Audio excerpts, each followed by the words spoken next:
Money, politics, and power at the Supreme Court, the White House, and in Congress. Tonight on Washington Week. Money out! Voters in! Money out! Voters in! The Supreme Court opens the floodgates. What I think this means is that freedom of speech is being upheld. What we're faced with is a Supreme Court across the street that celebrates oligarchs. How the Constitution, big donors, eager candidates, and even congressional retirements are changing the face of politics. Plus, the White House victory lap. The debate over repealing this law is over. The Affordable Care Act is here to stay. Healthcare signups crash past 7 million. This is a total that shatters original expectations, especially in the wake of the bumpy rollout of the website in the fall. But that doesn't mean the battle is over. Obamacare is not a success for those families who want to see the doctors that they want to see, not that Washington wants to see. Another week at the fights.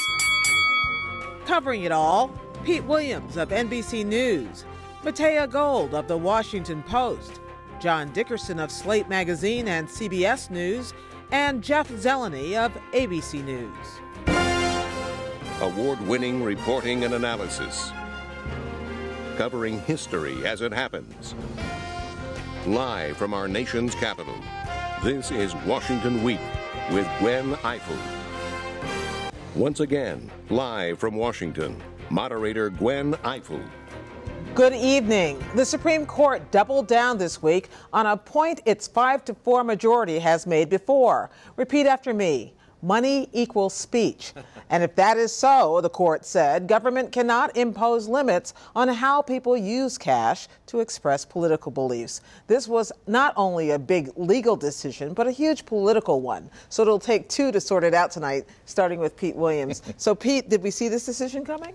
We sure did, and here's why. There are really two limits that are on the books. One is not challenged here, and it says you can give up to $5,200 to any single candidate, primary plus general. This was about how much you can give to all candidates put together. And if you gave a maximum of $5,200, you could only give to 9 under these limits. And what the justices said during the oral argument is, how does that make constitutional sense, that you can give to 9 but not 10?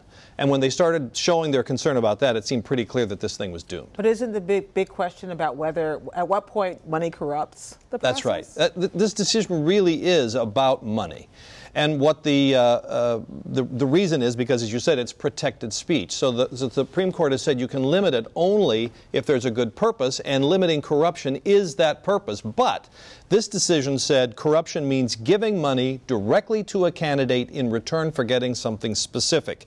It said as long as that individual contribution stands, then you're not bribing that member of Congress if you give to 100 other members of Congress. And what the minority say is, no, that's too cramped a reading of what corruption is, that really you have to look at not corrupting the person, but corrupting the system. And it said when you flood a lot of money in, you create cynicism, people don't want to participate, it's corrosive to democracy. Matea, now, we have seen the court just chipping away at these laws for years now. Does it have an immediate impact on campaigns and on candidates? Well, this specific decision, in practical terms, really only impacts you if you have the desire and means to spend more than $123,000 every 2 years giving to candidates and parties.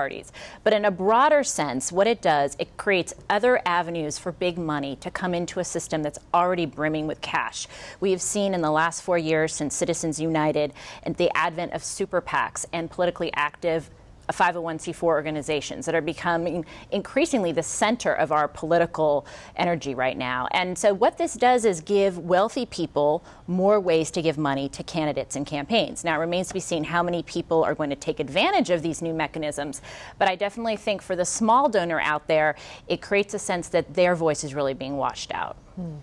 Pete, I want to ask you about were there things embedded in this decision? People talk about John Roberts playing the long game, and they were picking out not just what you've described, which is the immediate ruling here, but things he might do in the future. So what can you read in this ruling that tells us about that? This definition of corruption is the key thing here, because what in the past the Supreme Court said is, yes, direct contributions, sort of like bribery, is definitely a reason to limit contributions, but so is undue influence or the appearance of undue influence. Well, the court has set that aside. That is gone. as a justification. So, for example, the court might revisit the limits on soft money.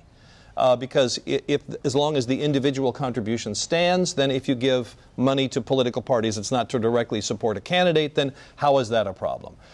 It could be used to challenge, for example, the limitation right now, the ban on contributions from labor unions or corporations. That could be next. With this very limited test now, a lot of things might pass it. So, Matea, who wins or loses out of this? Is it too simplified to say that, Republican candidates are going to come out better than this and Democrats worse, or an even playing field? How do you assess it in this early going? So the first winners are clearly the political parties. They actually now can raise money from a lot more people than they could raise before. And that's why we saw the RNC actually brought this case with Sean McCutcheon, who was an Alabama businessman behind the original case. So they're jubilant, and I think Republicans are outwardly jubilant and Democrats are inwardly jubilant about it. They don't want to dance too much on the grave of a campaign finance restriction. But there is a sense among some Democrats I've spoken to, they actually feel like they have more donors out there, that it could actually help them in the long run. Republicans really have huge numbers, or rather, relatively huge numbers of incredibly wealthy people that are already giving to these large money vehicles. So Democrats might be able to actually even the playing field a little bit. And just to be clear, by the way, you said $3.6 million. I thought that was the most fascinating number in your story. How is that possible that someone could give $3.6 million? So this is still theoretical, but if someone created a joint fundraising committee consisting of a presidential candidate and all of the party committees and all of the congressional candidates, you could ask one donor in one fell swoop to write a check for $3.6 million. Now, a lot of people scoff that that'll actually happen. It takes a lot of legal coordination to make that work. But the reality is that people have become incredibly creative about finding ways to write money into the system. Pete, wasn't that a part of the dissent or argument of the minority? Was. Yeah, there was this argument between John Roberts, who wrote the majority opinion, and Stephen Breyer, because Breyer sketched out all these various things. The main concern of the Obama administration in defending this aggregate limit, and we should point out it applied not only to how much you could give total to all candidates, but how much also you could give total to all political parties and PACs. And what the Obama administration said is you could use all these other routes to channel more money to a candidate by giving to others who would then pass it on to the candidate, give to the parties, the PACs. And the Supreme Court looked at that and said, well, that's just sheer speculation. There just aren't that many people. And by the way, it's about 600 people who maxed out in the last election round. I have very specific impact questions for each of you. One is, I was in Pennsylvania this week where there are already no limits on the amount of money that you can give to a state campaign. Right. Does it affect anything there?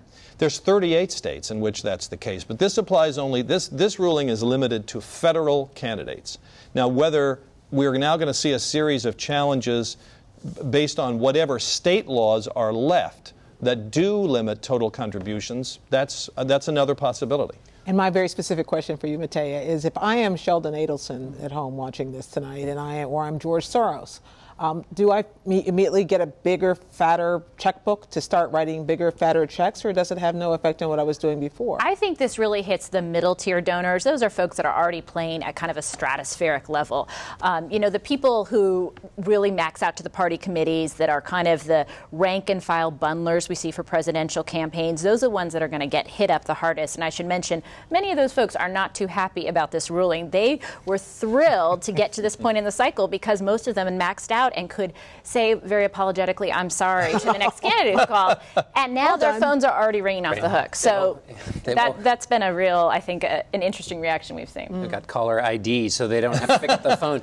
But this question of, with campaign finance, it's two things: the amount of money and transparency. Is there a win for transparency here in this law, maybe? There potentially is, and this is why this ruling actually might shift some of the momentum that's gone to outside groups back to inside the system, where there is more requirement of disclosure. So if folks actually give through these supersized joint fundraising committees, they have to report their donations, which means that we could actually see a little bit more about how big money impacts the system.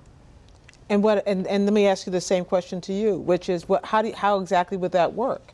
Or at least what is the court's intent about how that would work? Well, they said that's the saving grace here. That's what makes all this is going to be okay, because there will be this transparency. And by the way, the majority opinion also had suggestions on how Congress could make this better.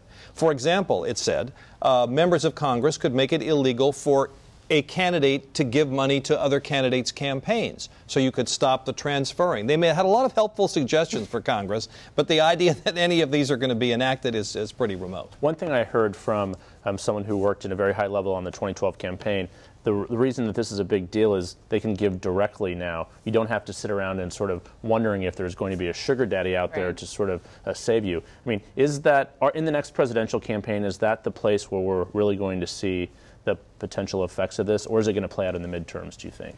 I think of those supersized committees? Yeah, no, I mean, I think in the presidential, we already saw both Obama and Romney create joint fundraising committees that were very creative, that took advantage of some partnerships with states to bring more money in.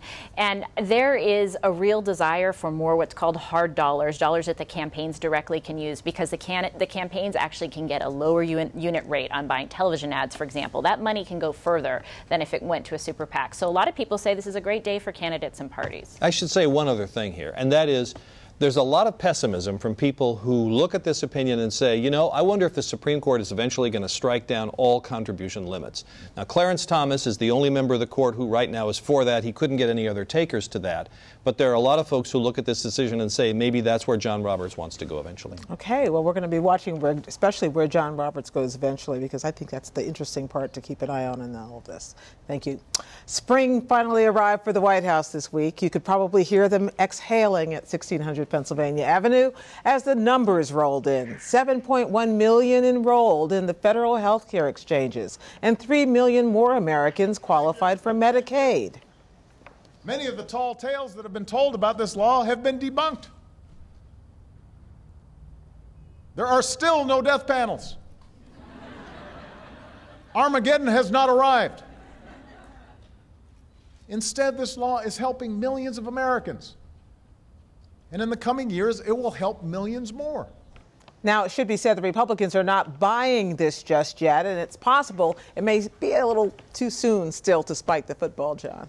Right. Well, to run with your metaphor, it might be okay to spike the football for the president now, but there's a lot more of this game to play. I try to usually avoid sports metaphors. Well, thank you. Wait till you see me run it into the ground. 7.1 million is a big number. That's the number they wanted from the get-go, before there were any troubles with this. And so in that regard, and one of the questions at the heart of this before we had the website failure was, are people going to buy it? The product will be put out there, and will people sign up? And so the president was ratified in that. But we also have to remember how this game started. I mean, there was a kickoff, and the president's team ran into their own end zone. Then they fumbled. You're going to have to stop it. Well, and so there's a deficit that he faced. So in that regard, this is an even greater achievement because of the basically 2 months that the website that was central to pushing this program out there. So the fact that he got 7.1 million is a big deal. But there are a lot of unanswered questions still to go.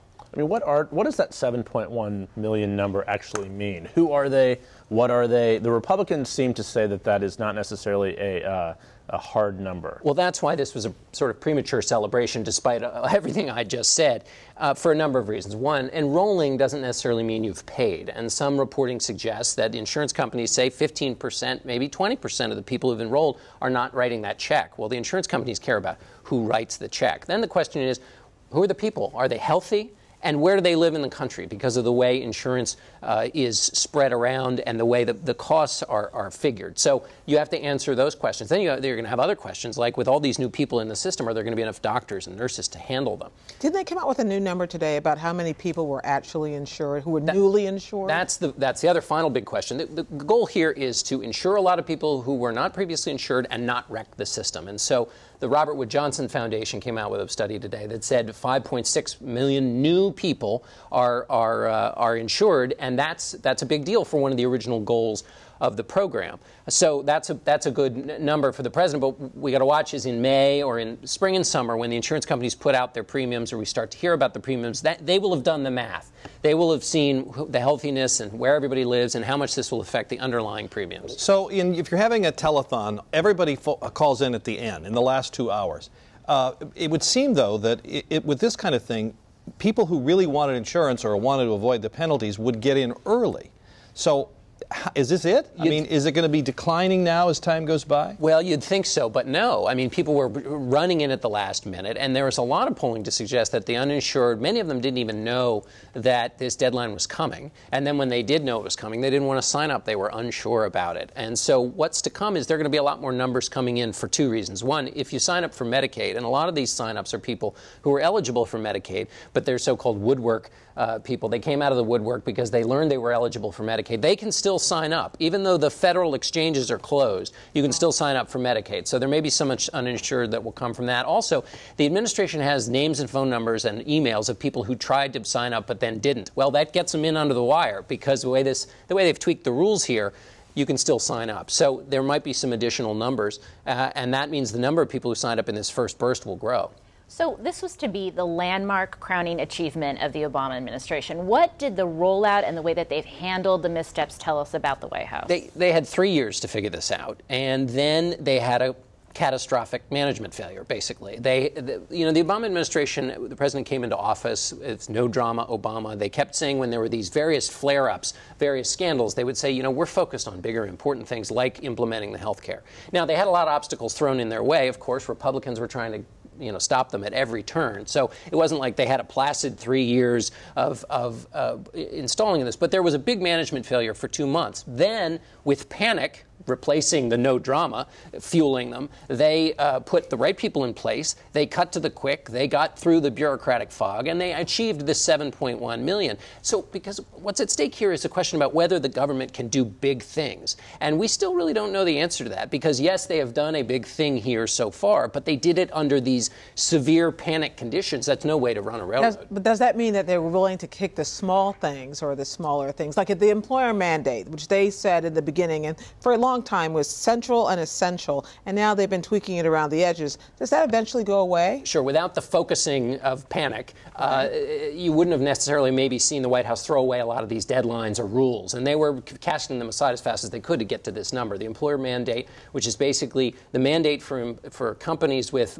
more than 50 employees, then they changed it to more than 100 employees. That was delayed a year. And a lot of people, one of them, Robert Gibbs, the former spokesman for the president, thinks that's another thing that's just going to get cast aside. And the reason for having that was to force companies to sign people up, give people insurance. If they don't, they pay a penalty. If that goes away, it's one of the mechanisms. That's a tax, by the way. Well, just ask the yes, just ask the Chief Justice Roberts. Yes. Well, I was wondering, actually, also in addition to that, what's going to happen next? Because when you stop and you think about this, they've got April 15th is the next hard deadline, right? And we still don't know how many of these insurance companies are going to be there for the long haul. And Republicans have not given up on pushing back. Right. Well, we haven't even gotten to the politics. So, yes, the big question is, what are the premiums going to look like? Because the premiums affect not only the people in the program, but it also affects the 170 million people who have insurance who aren't participating in the exchange. And they are the politically volatile group here because they're the ones Republicans have been talking to, and many of them are Republican voters who say, this is going to affect the health care I have, and that's what scares them. And so that's the big question for the election. And is there any way that this is not toxic for the Democrats now, since they were able to claim a little victory? Well, we'll see how this 7.1 million works. It's going to be difficult for Democrats, but the best they can probably hope for is that they're allowed to change the subject to talk about something else. Which is what they've been doing for a long time now. So the White House enjoyed a good week. We'll give them this. But everyone else is still bracing for the 2014 midterms. As lawmaker after lawmaker, and most recently major committee chairman, opt to escape Capitol Hill entirely. In the House, two of the most significant retirements come from Michigan. Ways and Means Chairman Dave Camp and Intelligence Committee Chairman Mike Rogers. But there are more on both sides of the aisle. And are they leaving because they can or because they have to, Jeff? Sort of yes to both, not because their re-elections are in question, because the House is drawn so safely now, almost no incumbent is threatened. But there's a rule that was imposed back in '95, right after Speaker Gingrich and the Republican Revolution came in, that said that chairmen can only serve for 6 years. So what we are seeing now, these chairmen of the committees suddenly find themselves not wanting to go back and lose their chairmanship, which comes with staff and bigger offices and much more power. So they are deciding that they would rather not run for re-election, not be in the House at all, as opposed to lose their chairmanship. And Mike Rogers, he was a former FBI agent, and then he was on the Intel Committee, very prominent on Sunday talk shows and things. He is going to have his own radio program, he said, talking about national security issues.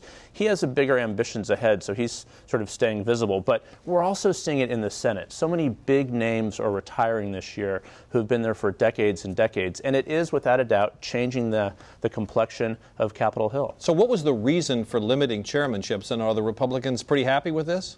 At the time, it was an example of saying, look, we're going to sweep out the old, change how Washington works. We are going to not stay around for a long time. And it's only come up a couple times where they've tried to revisit the idea of getting rid of this. But the rank and file is never going to vote for that because it gives them a chance to be chairman. But it also has done one thing. It has centralized power in the House, particularly among the leaders. Speaker Boehner, for example, has much more power into this. But speaking of retirements, that is the one person we're still sort of thinking about, wondering what he's going to do. A lot of his friends are among these retiring. He has said he is not going to, but some people aren't quite sure if that's a final decision. He did buy that condo in Florida. He did buy a condo in Florida. He likes to golf. I mean, you can use a condo in Florida as well, but that's one thing that we'll be and just watching to be clear, for the there's rest of the no year. 6-year limit for Speaker. There is not. There's not. So is the House and Senate is already, it's gotten pretty mean. I mean, there are lots of younger members. They don't sort of go by these old rules. Does this mean it's going to get even meaner? That with the kind of, the guys have been around a while, now gone.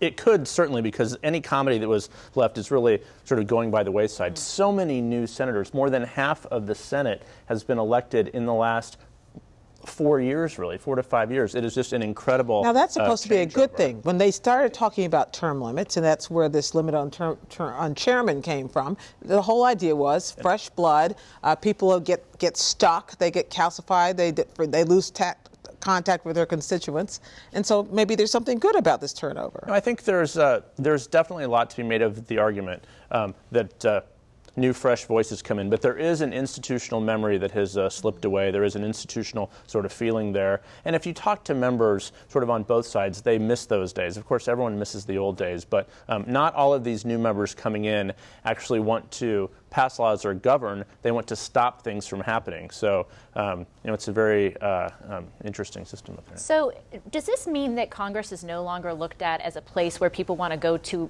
achieve things for the long run? I mean, is this just a place that's just a stopping point along the way to another career? A radio talk show career? Right. I mean, unbelievable, right? The Senate is a club of 100, such an exclusive, unique club. Mike Rogers, Dave Camp, both from Michigan. They could have run for the Senate from Michigan. There's an open seat, a competitive seat, because Senator 11, chairman of the Armed Services Committee, he's retiring. But the Senate still is not viewed as one of the top places to be. It's, not much happens up there. You see several people retiring after just one term in the Senate. Mike Johans, the senator from Nebraska, I asked him the other day, he said it was so much more fun being a governor. It's just not as, not as much is happening. So things end at your desk. But I also wonder whether it's true that we focus on the Republicans when we talk about Camp and we talk about Rogers, but Democrats are fleeing as well. I mean, and John Dingell, prime example. I mean, he's been in the House for 60 years. Wow. But the question is to me whether that means in 2014 anyone is worried about the majority. I mean, the Democrats who are of a certain age, who have been there for quite a while, they are retiring knowing that they will not be around long enough for Democrats to reclaim the House majority. There is no talk in all of this midterm election fuss of the House having really any credible chance of going back into Democratic hands. That's why so many are leaving, like a Chairman Waxman and others. Briefly, you had one more thing. Is there any open seats coming open from any of these retirements, or does it change the midterm picture at all? It's really not changing the midterm picture. The midterm picture is locked in, but there are some key open races. Michigan's one. Tom Harkin from Iowa has been around for so long. His open seat is one of those interesting ones as well. Soft spot for Iowa, as always. If Jeff is ever on the show and doesn't mention Iowa, I'll eat my hat. Thank you, everybody. We have to stop for now, but the conversation will continue online on the Washington Week Webcast Extra, where, among other things, we'll talk about the Senate CIA torture report. That streams live at 8:30 Eastern Time, or you can catch it all week long at pbs.org/Washington Week. Also online, my trip outside the Beltway that proved why so many pundits are wrong about you. Keep up with daily developments with me and Judy Woodruff on the PBS NewsHour, and we'll see you here next week, right here on Washington Week. Good night.